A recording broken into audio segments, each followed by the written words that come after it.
وعلیکم السلام ورحمۃ اللہ۔ جزاک اللہ میرا صاحب، آپ نے اس میری بات کو ذرا اور کھول کھول کے بیان کر دیا۔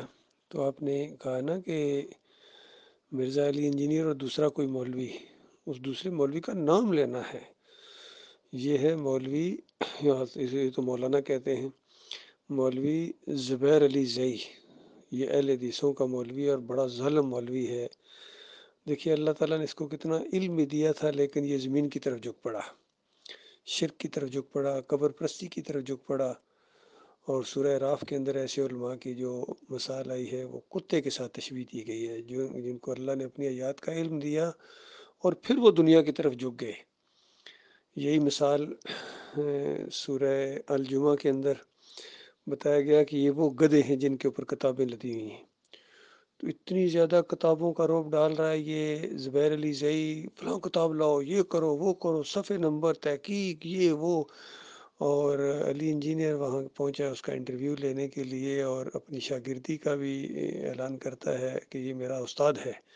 ایک اس کا یہ استاد ہے زبیر علی زئی، پھر دوسرا استاد اس کا ہے جاوید گامدی، اور تیسرا استاد جو ہے وہ یہ فیصل آباد والا جو مولوی ساکھ، اور بھی کتنے اس کے استاد ہیں، جو روحانی استاد کہتا ہے، ڈاکٹر اسرار کو بھی استاد مانتا ہے۔ تو یہ سارے فریب کار اس کے استاد ہیں۔ تو اب شاگرد کا پھر آپ اندازہ لگائیے، اسی لیے بہت زیادہ شاطر ہے۔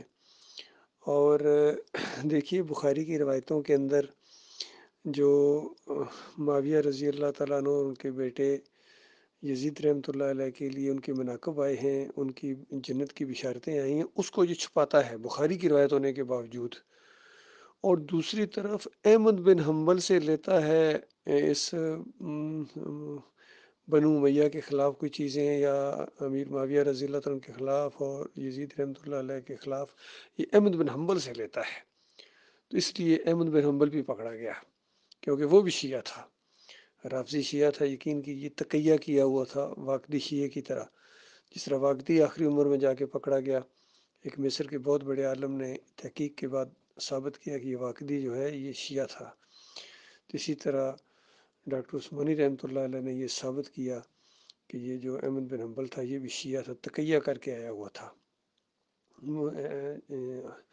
جو اہل سنت والجماعت کے نام سے یہ مشہور ہوا، امام اہل سنت والجماعت۔ کتنا بڑی گیم کھیلی گئی، ہمارے فیضان الحق صاحب کہتے ہیں گیم کھیلی انہوں نے، واقعی بہت بڑی گیم کھیلی انہوں نے بھی، ان ڈرافزیوں نے۔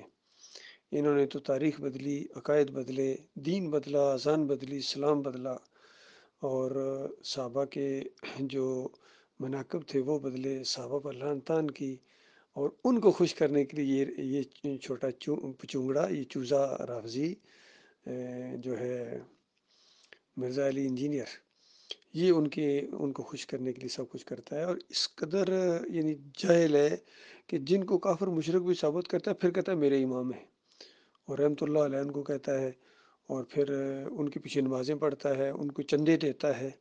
اور اس کلپ کے اندر تو میں نے دیکھا کہ بہت زیادہ اس نے علمی خیانت کی ہے، یقین کیجیے علمی خیانتیں بھی اس نے کی ہیں۔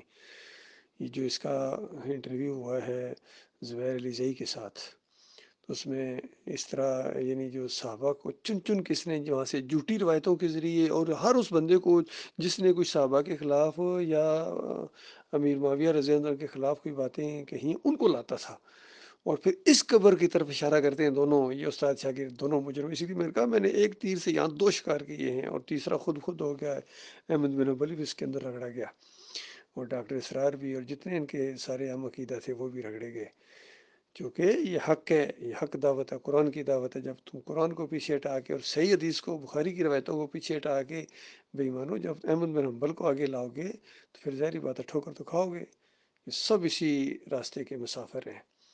بہرحال ان لوگوں کو سن کے دل کے اندر سے اللہ تعالیٰ کی شکر گزاری محسوس کرتے ہیں، اور اللہ کا شکر بھی ادا کرتے ہیں کہ مالک نے ہمیں ان مگرمچھوں سے بچایا ہے۔ یقین کیجیے اس طرح انہوں نے انسانوں کا عقیدہ خراب کیا۔ یہی حال اس کا توصیف الرحمٰن راشدی کا بھی یہی حال ہے، وہ بھی یہی انداز رکھتا ہے، اسی طرح کا ہے وہ بھی۔ اللہ تعالیٰ ان کے فریب سے اپنی پناہ میں رکھے سب کو۔